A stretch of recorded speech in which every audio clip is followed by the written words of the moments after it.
Hi, Ben. What year were you born? You seem a bit old. Man, that's harsh. Ouch. I've probably overshared here, but who cares? It's my channel.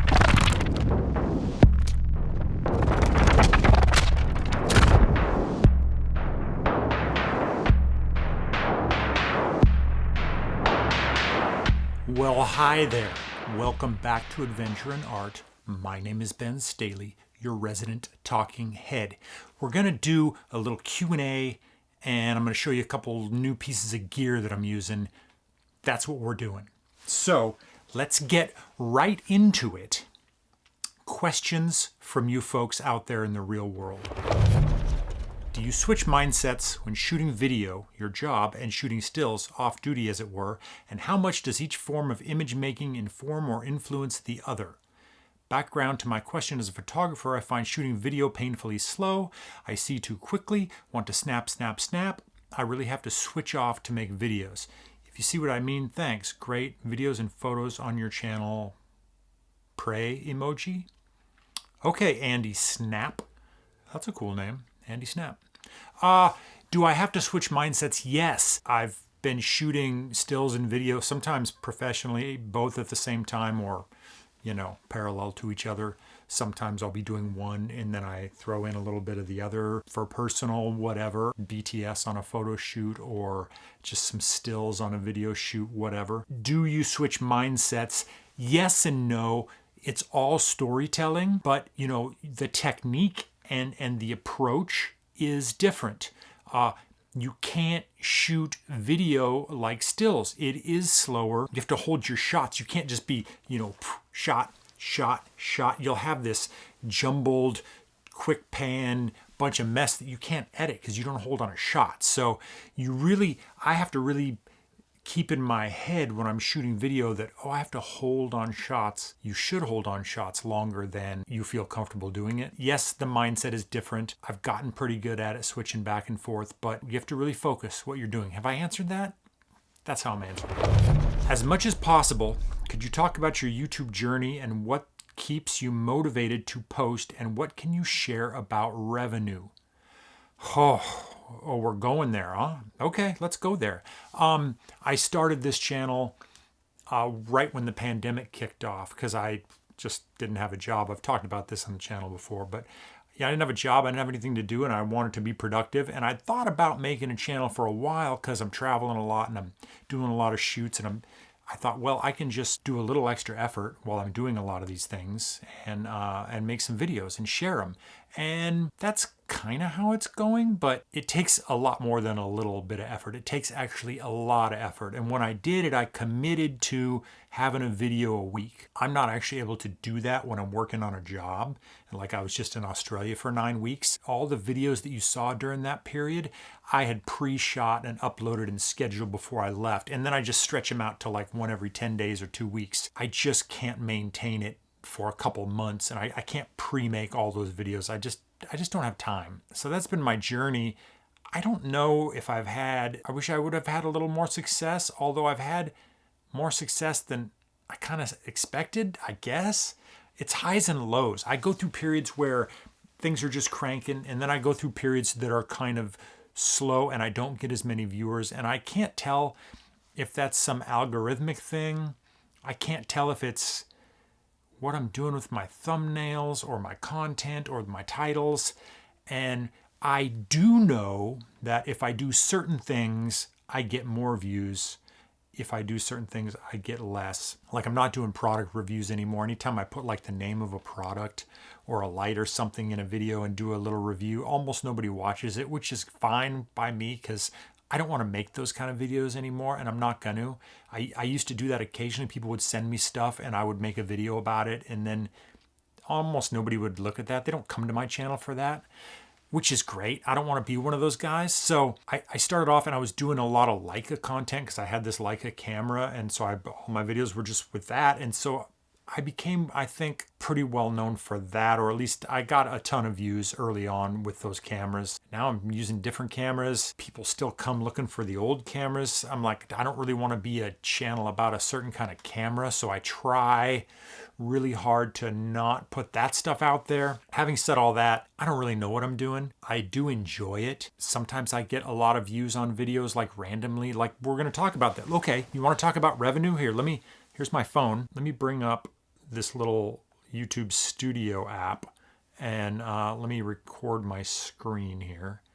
Bing, screen recording so you can see this. Okay, here's the YouTube Studio app. Now,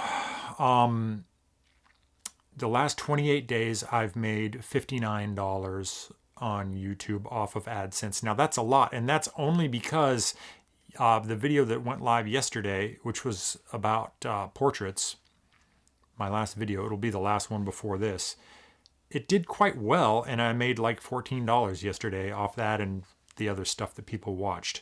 In the last 90 days, here we go, I made $175. That's a 3-month period. So you can see this video I had yesterday with the big spike. It's the biggest one in a while in terms of getting views and making money. 365 days. So in the last year, I've made $1,165.83. That's for 12 months. And that's probably 40 to 45 videos, I bet you, for at least 40 videos. So that's 22% less than the previous 365 days. So I'm 22% down in the last year from the year before. I'm going downhill, folks. Here's the lifetime of my channel. Do people share this stuff? I don't really care. I've made $5,489 since like August of 2020. August of 2020 is when I started being able to collect money. So you can see there's been some real highs up there. Some days I've made, the most I've ever made in a day is probably like around $23.70, and that's pretty rare. Yeah, I'm on kind of a downslope right now. I'm not doing so hot, but whatever. Where are we at? Let's go back to our, yeah. So most of these days in the last month, I'm making like $1.20, 83 cents, 75 cents. They don't even pay you if you make less than $100, which is most months for me. So then I just have to wait for like 2 months to add up, and then hopefully that's around $100. So why am I doing this? I do like it, and I am gaining followers, and I am going to use this platform at some point to monetize my own work. That's the goal. That's always been the goal. I've probably overshared here, but who f***ing cares? It's my channel, whatever. I'm just here to be authentic and be honest, and that's what's going on. And if you want me to go in more detail, I'm happy to. I'm going to turn this screen recording off. There we go. And it's off. Wow, I talked for 2 minutes and 31 seconds. Huh. Here, check this out. I got this new backpack from DB, which is like a Swedish company. It's pretty cool. I'm not even going to show it to you right now because I've just started using it and I can't really speak intelligently about it. I'm going to Nashville in a couple days, and I'm going to be taking it with me, and it's going to be loaded down with gear, and I'm going to hopefully shoot some stuff out there. But I'm going to tell you about this thing. This is the Freewell Magnetic Quick Swap 2.0. I did have a previous version of this, and I like it. I haven't used it a ton, but I like it. So what this is like, boop, cool case. It's got a cool case. This is a magnetic ND and polarizer filter holder for your camera. So, a lot of times I will shoot video and stills with the same camera. If I'm out in bright sunlight, I'm shooting at 1.4. I got to have like an 8,000th of a second shutter or something, usually, if it's that bright. I can't just turn around and shoot video like that. I got to add an ND so I can use a lower shutter speed. So that's why you need NDs. These things, you just put this little screw-on magnetic filter adapter onto your lens, and bing, you can put on a clear filter, you can put on a polarizing filter, or there's 3 different strengths of ND, and you can stack them all up if you want, although they'll vignette a little bit. But these guys, they just have such a cool little case, and this is such a really slick, nice little system. I've been using it lately, and I really freaking dig it. It just makes it really easy to add ND or to take it off. And if you're in a hurry, if you're by yourself, if you're solo and you're kind of run and gun, this thing is awesome. And I just love this little case. You're going to be seeing more of this on the channel. I'm using this all the time and I've really grown to love it. There is a link below, so check it out if you're interested in this. They didn't pay me to do that. They did send me this thing if I would talk about it, and so I'm talking about it. That's what you get. Oh, there's also a link to DB and this backpack if you want to check that out too. Okay, back to the Q&A. What assignment or artistic adventure taught you the biggest lesson or lessons you'd like to share? That is a deep question, and it's hard for me to sum up the biggest lesson. I feel like I learn every time I go out and shoot, whether it's for myself, whether it's a job. I was just in Australia for 9 weeks making a TV show. I learned a ton on that thing, even though I was one of the most experienced people on the crew. Still learning every day, doing different kinds of things. I'll tell you this, the thing that gets hammered into me over and over and over, and I've said this on the channel, I'm going to say it again, trust your instincts. Every time you have that little feeling, that little spidey sense about something, listen to it. Listen to those little alarm bells, those little bells going off in your brain. They mean something. Trust your instincts. Your instincts are like a muscle. The more you use it, the stronger they get. And I've had instincts about situations, about people, and sometimes I've not listened to those instincts. I didn't follow my sort of better judgment or the senses that I had that I couldn't really define. And I've usually paid a price for that, sometimes steeper than others. I don't know if I can tell you what assignment or artistic adventure taught me that, but I keep being reminded of that over and over. How do your interactions with wild things, wild places, open spaces, and wilderness affect your happiness living in Los Angeles? Good one. I'm in Los Angeles County. I don't actually live in Los Angeles, the city. I live in the city of Santa Clarita, which is like a kind of a bedroom community. Like we are adjacent to Los Angeles. We're a bit to the north. We're a smaller community, a little more rural, although it's not rural. It's kind of suburban, really. But the cool thing that I love here is there's a lot of trails and wilderness places that I can go 10, 15, 20 minutes from my front door. I can be out in the wilderness with the coyotes and the mountain lions and deer and all kinds of snakes and lizards and birds. So I can get remote and off the beaten path pretty quickly out here. And that's really one of the things that keeps me sane. If I was just living in a city all the time and there was noise and pollution and smells and just people everywhere, I have lived like that for short periods of time, and it's tough for me. It's really tough for me. That's how I stay sane. I go to the city only when I absolutely have to.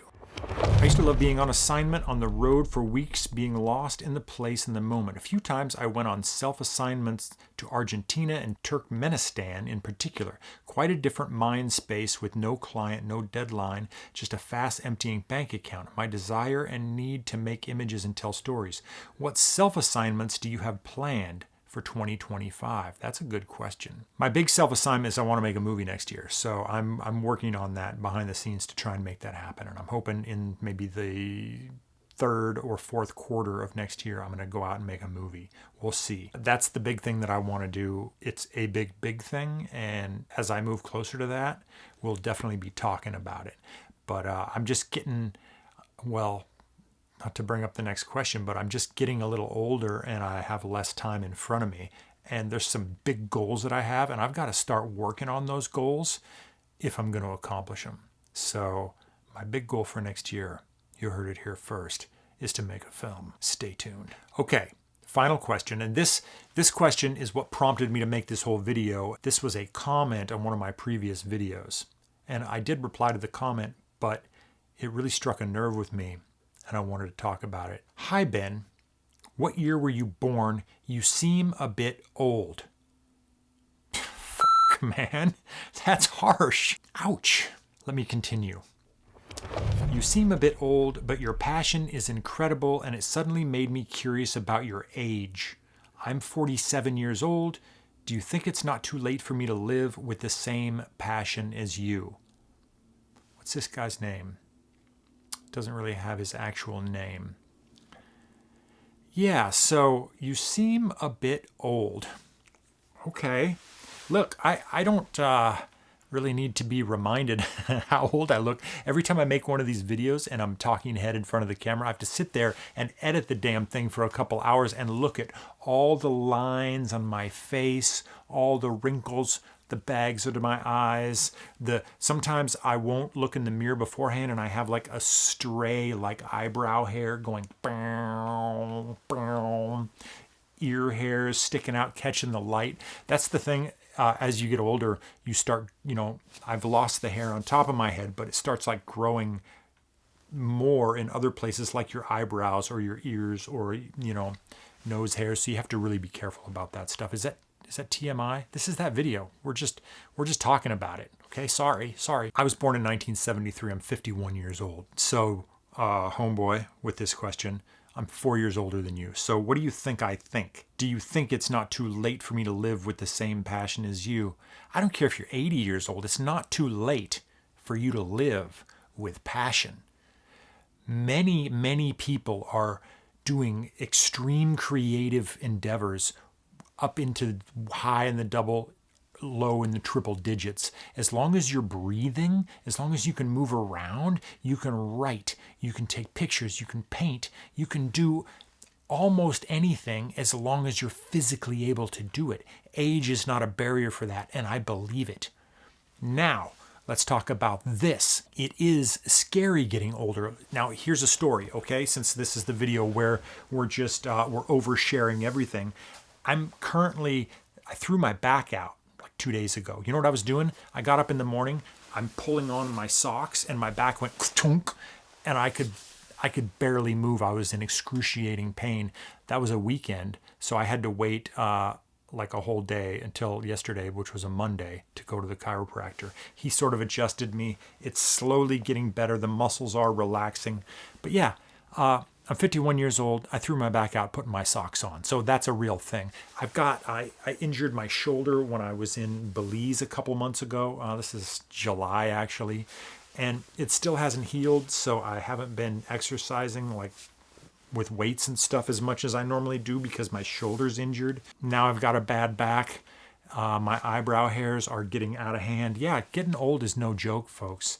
And you know what? It's like our society and the media loves younger people. They like to celebrate younger people. They like to celebrate that sort of youthful ingenuity. So as you get older, you can start to feel maybe less relevant, maybe insecure about it, maybe like your time has passed. All that stuff bothers me too. All of that noise is in my head. Oh, you're too old. You're over the hill. Why are you doing this? All that stuff. It's all in my head all the time, every day when I wake up. I just choose to step out the door and do things anyways. Look, I have been a professional creative for more than 2 decades. That's all I've done. I haven't had a day job, okay? So I've been existing off my creativity, filming and photographing things for more than 2 decades now. I don't feel like I've arrived anywhere, okay? I've won major awards. I've done a lot of different things beyond YouTube. This is sort of a new thing for me, but I still feel like I've barely scratched the surface with what I actually want to do, some of my big goals, like make a film. So you're 47. Is it too late to live with passion? Hell no. Get your ass off the couch and get out there while you still have 2 legs and 2 arms and the gumption to do it. Get out there and do it. Who cares if somebody thinks you're too old? Who cares if they think you're too young? Don't listen to other people. Don't listen to the voices of doubt in your head. Get out there and make it happen. Just careful when you put your socks on. That's it for the video, folks. I hope you liked it. Yeah. I don't know where we're going here, but it's probably going to get increasingly weirder. I've got a hunch. I appreciate you staying with me for all these years, and you new people who've shown up. I think By the time this video airs, I will be back from Nashville, and there's probably going to be something from Nashville coming up soon. And there's also going to be a couple portrait shoots coming up that I have scheduled, but I haven't shot yet, and I'm going to. So that's what you're going to be seeing. Some travel and some portraits and a few other surprises. Thanks for tuning in. We'll see you soon.